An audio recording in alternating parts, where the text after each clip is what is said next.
የሎጥ ሚስት ታሪክ ከሺህ ዓመታት በፊት የተፈጸመ ጥንታዊ ታሪክ ቢሆንም ይዘቱ ግን የዛሬውን የሰው ልጅ የዕለት ተዕለት አኗኗር ስነ ልቦናና ውስጣዊ ትግል ቁልጭ አድርጎ የሚያሳይ ሕያው መስታወት ነው።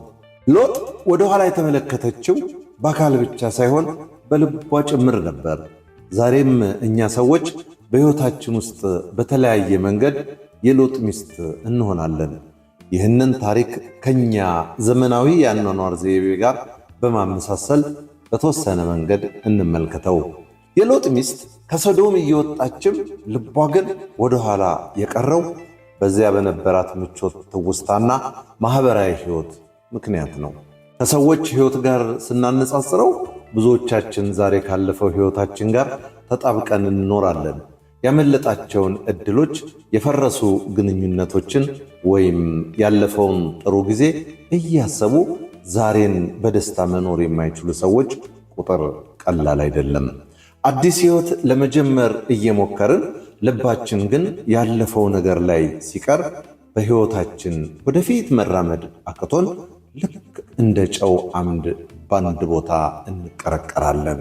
ሶዶም ምንም እንኳን በኃጢአትና በክፋት የተሞላች የጥፋት አፋፍ ላይ ያለች ከተማ ብትሆንም ለሎጥ ሚስት ግን የምታውቃት የለመደቻትና ምቾት የሰጠቻት ከተማ ነበረች።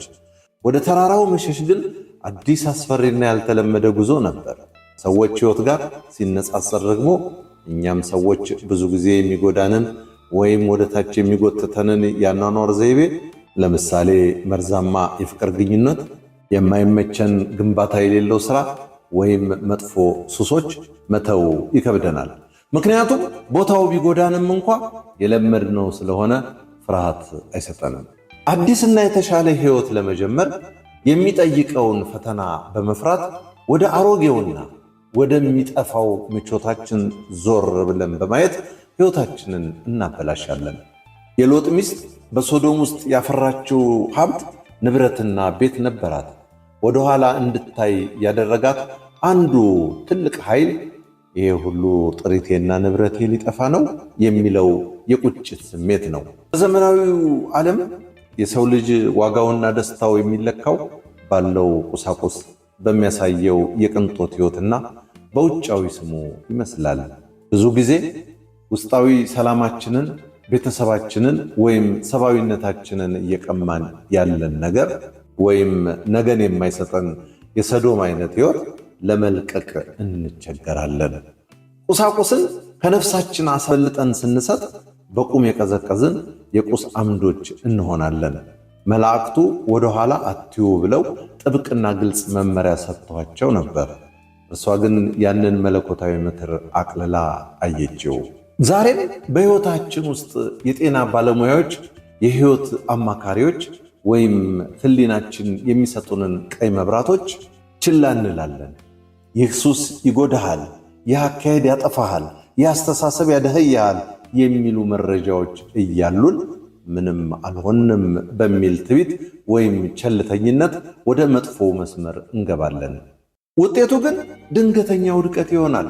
ለማጠቃለል የሎጥ ሚስት ታሪክ የአንድ ሴት ታሪክ ብቻ ሳይሆን የሰው ልጅ ውስጣዊ ትግል ምሳሌ ነው።